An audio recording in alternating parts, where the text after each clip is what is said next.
हम ढाक के 3 पात हैं, जहां से निकले थे आज भी वहीं पे हैं। राफेल खरीद लेने से कोई सुरक्षा मजबूत नहीं हो जाती। आप हर बार कहते हैं एक सिर के बदले 10 सिर लाऊंगा, क्या हुआ?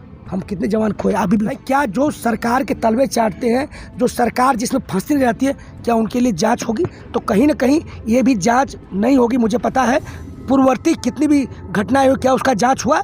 बस फूल चढ़ाने तक टीवी में आने तक शहीद की, उसके बाद कोई पूछता। बार यक्ष प्रश्न, वर्दियां अलग है लेकिन चेहरे का तनाव एक है। हर बार वही, हम शांति बहाल कर देते हैं, फिर वहाँ की सरकारें बनती हैं, फिर उग्रवाद फलता शहीद हुए। तो आप कह रही हैं ऐसे ही बयान होते हैं कि हम जांच करेंगे, नक्सलियों को बख्शे नहीं, अब हम सारी समस्याओं को पार हो लेंगे। लेकिन 2014 जो आपने एक आंकड़ा मैंने प्रस्तुत किया, क्या हुआ? ये भी ऐसे ही ढाक के 3 पात हों। कोई जवान का सुनने वाला नहीं है, पूरा चुनाव लड़ लिया था। मुझे आशंका है कि हो सकता है इसका ध्यान भटकाने के लिए ऐसी चीज़ें जानबूझ के भी की गई। जांच का विषय, जांच इस पे होनी चाहिए। 12 मई 2017 को सुकमा छत्तीसगढ़ में सीआरपी के फिर 12 जवान शहीद हुए। क्या हुआ? कोई रिपोर्ट आई?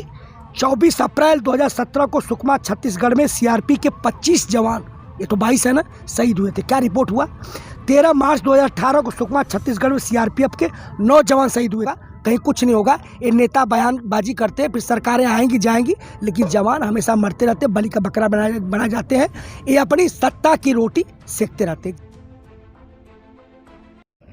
सबसे पहले जो हमारे 22 जवान वीर गति को प्राप्त हुए हैं, मौत उनकी हुई है। जी हाँ, मैं कहना चाहूँगा कि वो मौत हुई है क्योंकि आपने कहा शहीद का दर्जा para BSF, CRP, ITBP, CISF, Assam rifle, RPF को शहीद का दर्जा नहीं है। चाहे पुलवामा हो, चाहे सुकमा अटैक पिछली बार भी हो, चाहे संसद पर अटैक हो, किसी को अभी तक शहीद का दर्जा नहीं मिला है।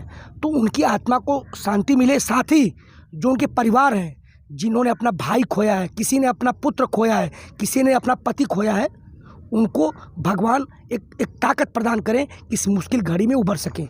मैं कहना चाहूँगा जिस प्रकार से उनको हर बार की तरह यही हुआ, जिस प्रकार से उनको सूचना मिली, वहाँ से लगभग 400 लोग निकले दिन में 10 बजे के आसपास और जाते हैं नक्सलाइटों खोजने के लिए, और उनको नहीं मिलता है। रास्ते में उनकी मुठभेड़ होती है और 22 जवान मर जाते हैं। एक बार मैं कह रहा हूँ, मर जाते हैं जी, शहीद नहीं होते हैं। तो वो जो उनको रीइंफोर्समेंट मिलनी चाहिए वो नहीं मिली। 8-10 घंटे से मुठभेड़ हुआ, पीछे से कोई सहायता नहीं पहुँची। जो गोलियां लगी थी उनको मेडिकल एड नहीं पहुंची। इसमें कई सारे सवाल खड़े होते हैं। मैं पूछना चाहता हूं कि आपको जब सूचना मिली थी तो आप जी इनपुट था, कैसा उसका इनपुट था कि आपने जिस रास्ते पे गए, आपने रास्ते पर वापस आते समय आपने क्या एहतियात बरते? क्या उन्हें दिशा निर्देशों को मालूम हुआ कि जिस तरह से कॉम्बिंग करते हैं, कोई सर्चिंग ऑपरेशन करते हैं, तो क्यों इतनी बड़ी घटना हुई? फिर मेडिकल एड नहीं मिला उनको, जो कि हेलीकॉप्टर खरीदे गए हैं, वो जो है गृह मंत्री जिसको लेके घूम रहे हैं, गृह राज्य मंत्री लेके घूम रहे हैं, नेता लेके घूम रहे हैं। अगर समय से अगर हेलीकॉप्टर पर तो मेडिकल सुविधाएं मिल जाती।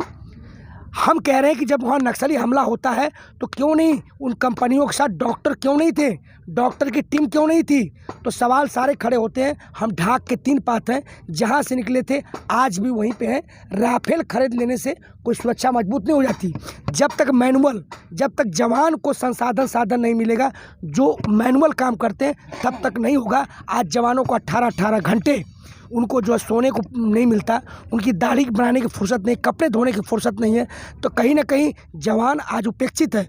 एक नेता जितनी बार चुना था उसको पेंशन, जवानों को पेंशन नहीं। मैं पूछना चाहता हूं कि उन विधवाओं के जो सुकमा में, पुलवामा में, संसद अटैक में मर गए, उन विधवाओं को पेंशन नहीं है, उन विधवाओं को, उनके पतियों को शहीद का दर्जा नहीं है। क्या यही राष्ट्रवाद हो? तो कहीं ना कहीं ये बार यक्ष प्रश्न, वर्दियाँ अलग है लेकिन चेहरे का तनाव एक है। हर बार वही, हम शांति बहाल कर देते हैं, फिर वहाँ की सरकारें बनती हैं, फिर उग्रवाद फलता फूलता है। मैं पूछता हूँ कि वहाँ पे कैसे वहाँ पे हथियार आए? सरकारें सो रही थी। तो कहीं ना कहीं इसमें सरकार लिपटता है, और जब समस्या हद से बढ़ जाती है तो सुरक्षाकर्मी को बुलाया जाता है और सुरक्षाकर्मी को बलि का बकरा बनाया जाता है। गिल ने कहा था ब्लू स्टार की कि मैं 1 महीने में वहाँ ख़त्म कर दूँगा, लेकिन वहाँ क्या हुआ? उनको कुछ दिया गया? वहाँ के रमन सिंह ने कहा कि पैसा लेते हो ना, आराम करो। ये तो लोगों को, नेताओं का कहीं ना कहीं बयान हो।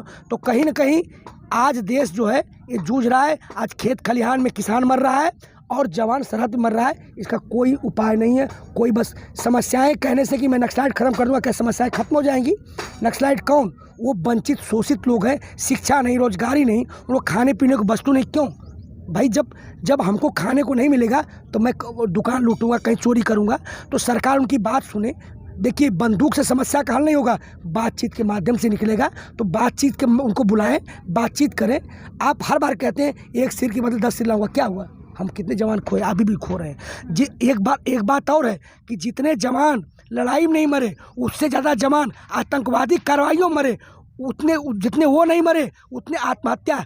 रिपोर्ट आई है कि 7,000 जवान आत्महत्या कर चुके हैं, 40,000 VRS लेने। मैं पूछना चाहता हूं कि सिर्फ जवान ही क्यों, कांस्टेबल और हेड कांस्टेबल ही क्यों? मैं पूछना चाहता हूं कि अधिकारी क्यों? अधिकारी 2%, अधिकारी क्यों सुसाइड करता है? वो भी तो इसी समाज का हिस्सा है। वो भी घर फ़ोन करता है तो उसके बच्चे बात नहीं मानते, तो वो क्यों नहीं? 4 साल के लोग वीज़ा लेके जाते हैं 4 साल के बाहर देशों में, तो वो तो आत्महत्या नहीं करते। फिर कह देना कि छुट्टियों में बहुत दिन दूर घर रहते हैं इसलिए VRS ले रहे हैं। तो कहीं ना कहीं क्या, मैं पूछा, क्या सेना में विद्रोह हो गया है? क्या सेना में भगदड़ मच गई है? जिस प्रकार से हत्या, आत्महत्या लोग VRS लिख के दे रहे हैं, तो कहीं ना कहीं दिक्कतें हैं। कोई जवान का सुनने वाला नहीं है, पूरा चुनाव लड़ लिया जाता है। मुझे आशंका है कि हो सकता है इसका ध्यान भटकाने के लिए ऐसी चीज़ें जानबूझ के भी की गई। जांच का विषय, जांच इस पर होनी चाहिए। ये ऐसा नहीं कि पुलवामा अटैक हुआ अभी तक जांच नहीं हुई, DSP देवेंद्र सिंह का हथियार मिला अभी तक जांच नहीं, अर्नब गोस्वामी चैट लिखा अभी जांच नहीं। तो क्या इसका यही असर होगा? निश्चित रूप से जांच नहीं होगी। तो जांच नहीं होगी तो फिर ऐसे तो आगे भी सेम इंसिडेंट। तो मैं पूछना चाहता हूँ, पुलवामा का जांच नहीं हुआ, मैं पूछ रहा था चेक पोस्ट किसकी मर्जी से हटाया गया? अर्नब गोस्वामी का चैट लिखा का जांच हुआ? देवेंद्र से DYSP जिसकी उसके गाड़ी में हथियार मिला, क्या हुआ? जबकि पुलवामा में अटैक के समय वहाँ पे सुरक्षा में तैनात था। तो कहीं ना कहीं सारी चीज़ें क्या सिमट जाएंगी? मैं पूछता हूँ कि आपके दीपक चौरसिया 500 लगा है, गिरफ्तारी क्यों नहीं? तो कहीं ना कहीं चिन्मयानंद के ऊपर क्या है? तो सवाल है, क्या जो सरकार के तलवे चाटते हैं, जो सरकार जिसमें फंसती रहती है, क्या उनके लिए जांच होगी? तो कहीं ना कहीं ये भी जांच नहीं होगी। मुझे पता है पूर्ववर्ती कितनी भी घटनाएं हो, क्या उसका जांच हुआ? बस फूल चढ़ाने तक, टीवी में आने तक शहीद की, उसके बाद कोई पूछता है पुलवामा के शहीदों को क्या? बताइए मुझे, उनके मूर्ति का अनावरण हुआ? उनकी विधवाओं को पेंशन मिला? उनको सही दर्जा मिला?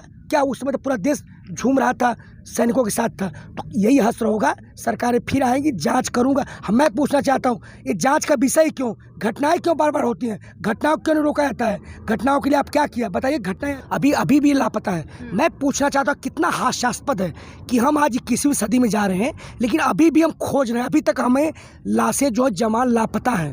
तो क्या आप उम्मीद कर सकते हैं राफेल कहाँ है और हम कहाँ हैं? उनकी रिकवरी होंगी, लेकिन वो किस दशा में होगी? आप समझ सकते हैं कि 3 दिन हो गया, अभी रिकवरी नहीं हुई है, अभी पूरी क्लियर ज़मीनी रिपोर्ट नहीं आई है। आप एक बात कह रही थी कि अभी तक, आपको बता दूं, 1 दिसंबर 2014 में सुकमा में ही CRP के 14 जवान शहीद हुए थे। क्या हुआ बताइए? जांच आपको याद है कुछ? उस समय भी यही बयान आया था। 12 मई 2017 को सुकमा छत्तीसगढ़ में CRP के फिर 12 जवान शहीद हुए। क्या हुआ? कोई रिपोर्ट आई? 24 अप्रैल 2017 को सुकमा छत्तीसगढ़ में CRP के 25 जवान, ये तो 22 है ना, शहीद हुए थे। क्या रिपोर्ट हुआ? 13 मार्च 2018 को सुकमा छत्तीसगढ़ में CRPF के 9 जवान शहीद हुए थे। फिर 9 अप्रैल 2019 को दांतेवाड़ा छत्तीसगढ़ में BJP विधायक की मौत हुई, साथ ही 3 पुलिसकर्मी की मौत हुई थी। क्या हुआ? जांच बताइए मुझे। 23 मार्च 2020 सुकमा को छत्तीसगढ़ में 17 पुलिसकर्मी शहीद हुए थे। क्या हुआ?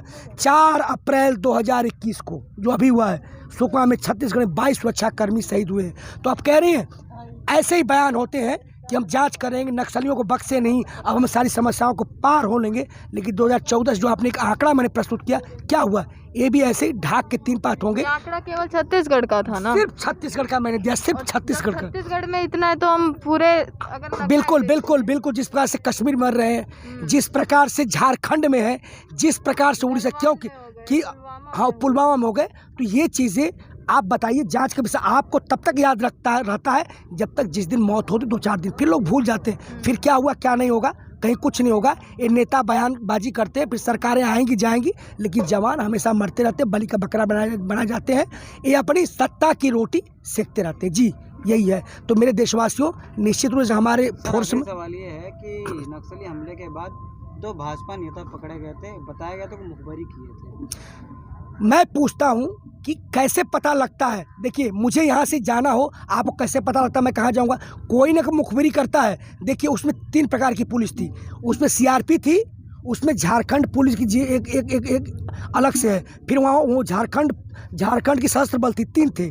सारी ऑपरेशन जो है सबके, जो उसमें डीएम, एसपी और पुलिस सबके सहयोग चल रहा था। तो कहीं ना कहीं हमारी बातें लीक हुई है, हमारे जाने का रास्ता लीक हुआ है, हमारे लौटने का रास्ता लीक हुआ है। हमें खबर मिली थी कि कुछ नक्सलाइट हैं, लेकिन जब हम गए तो वहाँ कुछ नहीं मिला। वापस लौटते समय एक टुकड़ी को वहाँ पे मुठभेड़ होती है। तो कहीं ना कहीं जब तक हमारे से सुरक्षा लीक नहीं होगा तो लोग कौन है? जवान नहीं बनाता। जवान को कहाँ जाना, कैसे जाना ये नहीं पता होता, वो तो निर्धारित कौन अधिकारी करते हैं, समझ रहे हैं? तो कहीं ना कहीं कहाँ से लीक हुआ है? सरकारें हैं। जिस प्रकार से हम बताया था, गिल ने जो ब्लू स्टार ख़त्म किया था, उन्होंने कहा था मुझे 10 बटालियन दे दीजिए, मैं एक महीने में ख़त्म कर दूंगा वहाँ का नक्सलाइट। लेकिन जब रमन सिंह ने क्या कहा पैसा मिलता है ना, आराम करो।